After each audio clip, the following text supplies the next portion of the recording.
আজকে আমাদের জাতির জীবনে বিরাট বড় একটা ট্র্যাজেডির দিন। এত বড় ট্র্যাজিক ঘটনা, বিয়োগান্ত ঘটনা আমাদের জাতির জীবনে আগে ঘটে নাই। আজকে উত্তরায় মাইলস্টোন কিন্ডারগার্টেনে যেই বিয়োগান্ত ঘটনা ঘটেছে, এই শোক, এই দুঃখ ভাষায় প্রকাশ করার মতো না। আমাদের গোটা সরকার, বাংলাদেশের মানুষ, ডাক্তার সমাজ সবাই শোকাহত। আপনারা দেখেছেন আমাদের 6 জন উপদেষ্টা আমরা এখানে এসেছি। আমাদের বাকি উপদেষ্টারা মাইলস্টোন স্কুলে গিয়েছেন, সিএমএইচ হসপিটালে গিয়েছেন। আমাদেরকে hospital authority national burn unit থেকে জানিয়েছেন ওনারা চিকিৎসার প্রয়োজনে যত রকম প্রস্তুতি দরকার সকল প্রস্তুতি সম্পন্ন করেছেন।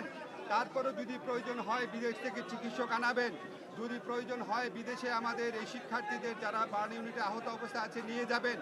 আমাদের চিকিৎসা পুনর্বাসনে কোনো রকম কোনো ঘাটতি থাকবে না। কিন্তু কোনো কিছুর বিনিময়েও আমরা আজকে যা হারিয়েছি সেটা শোক পূরণ করার মতো না।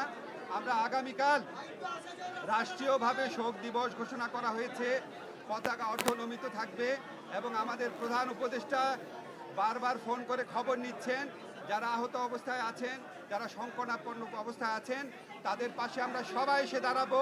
তাদের চিকিৎসার জন্য আমরা সমস্ত ব্যবস্থা গ্রহণ করব এবং এই বিয়োগান্ত ঘটনা, এই মর্মান্তিক দুর্ঘটনা কেন ঘটলো অবশ্যই আমরা তদন্ত করে দেখব। এই ব্যাপারে প্রয়োজনীয় যা ব্যবস্থা নেওয়া তা নিব। আমার এর চেয়ে বেশি কিছু বলার নাই। দুঃখ নিয়ে আপনাদের সামনে উপস্থিত হয়েছি। এই ঘটনাতে ইতিমধ্যে আপনারা জেনেছেন প্রায় 100 থেকে 150 জনের মতন আসলে অগ্নিদগ্ধ হয়েছেন। তারা প্রাথমিকভাবে বেশ কিছু হাসপাতাল ওই অঞ্চলের এবং সিএমএইচে তাদের নিয়ে যাওয়া হয়েছিল।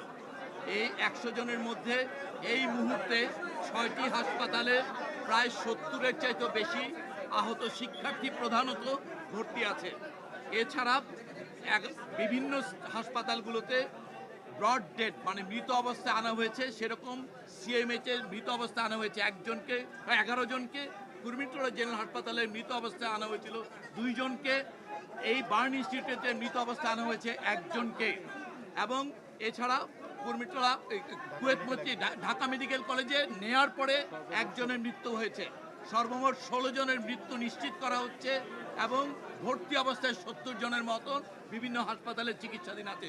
এর মধ্যে এই বার্ন ইনস্টিটিউটে এই মুহূর্তে 48 জন ভর্তি অবস্থায় চিকিৎসাধীন আছে, যাদের মধ্যে এই বিভিন্ন হাসপাতালে চিকিৎসাধীন যারা আছে তাদের মধ্যে বেশ কয়েকজনের অবস্থা বেশ হুমকির মুখে।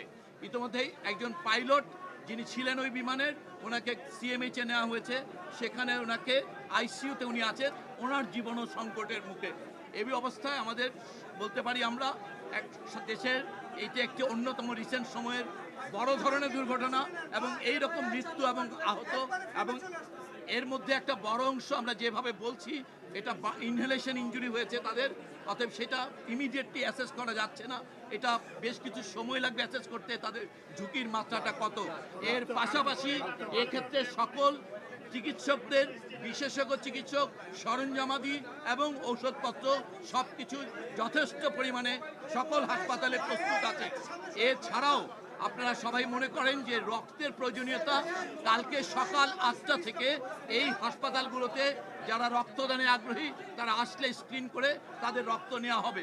এর আগে আসলে এই বার্নের রোগীদের রক্তের কোনো প্রয়োজন নেই বিধায় আমরা সবাইকে অনুরোধ করব যারা রক্তদানে আগ্রহী তারা কালকে সকাল 8টায় এই হাসপাতাল অথবা ঢাকা মেডিকেল কলেজের এই জায়গাগুলোতে রক্তদানের জন্য আসবেন। এবং এছাড়া একটি হটলাইন সম্পর্কে প্রেস ব্রিফিংয়ে প্রেস সেক্রেটারি আমরা দিয়েছি প্রধান উপদেষ্টা দপ্তর থেকে, ওনারা আপনাদের এই প্রেস নাম্বার দেওয়া হয়েছে। ওই হট নাম্বারে যোগাযোগ করবেন যারা আত্মীয় এবং পিতামাতা তারা সবন্ধে।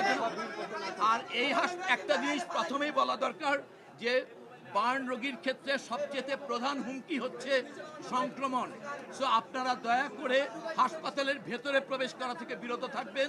আমাদের এইখানে হেল্প ডেস্ক এবং আমরা একটা নাম্বার বলছি, যে নাম্বারে 01949043697।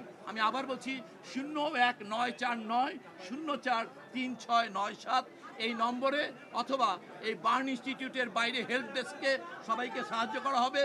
দয়া করে আপনারা কেউ হাসপাতালের ভেতরে প্রবেশ করবেন না, এতে আসলে এই যারা নাকি এখানে চিকিৎসা নিচ্ছে অথবা অন্যান্য হাসপাতালে তাদের জীবন আরও বেশি হুমকির মুখে পড়বে। আপনাদেরকে সবাই দোয়া করবেন, যারা এই শিশু বাচ্চারা যারা আজকে বিভিন্ন হাসপাতালে চিকিৎসা নিচ্ছে তাদের জন্য দোয়া করবেন। আপনি যদি প্রয়োজন হয় উন্নত চিকিৎসার জন্য ওনারা বার্ন ইনস্টিটিউটে পাঠাবেন। ইতোমধ্যে বিভিন্ন হাসপাতালে যারা চিকিৎসা গ্রহণ করেছেন সেখানে তাদের যেটা আমরা সাধারণভাবে মনে করি আইসিইউর প্রয়োজনীয়তা, বার্ন রোগীর যতটুকু আইসিইউর প্রয়োজনীয়তা সেগুলো ওই 6 হাসপাতালে সাফিসিয়েন্টলি আছে। এরপরও এই ইনস্টিটিউট সম্পূর্ণ প্রস্তুত আছে এবং ঢাকা মেডিকেল কলেজের আইসিইউকে প্রস্তুত রাখা হয়েছে। অতএব আইসিইউ অথবা বার্ন রোগীর চিকিৎসায় যত চিকিৎসক প্রয়োজন সবগুলো আমাদের প্রস্তুত। আমরা মনে করি শুধুমাত্র আগামীকালকে রক্তের জন্য প্রয়োজন হলে আসলেই চলবে, বাকি সকল বিষয়ে আমরা প্রস্তুত।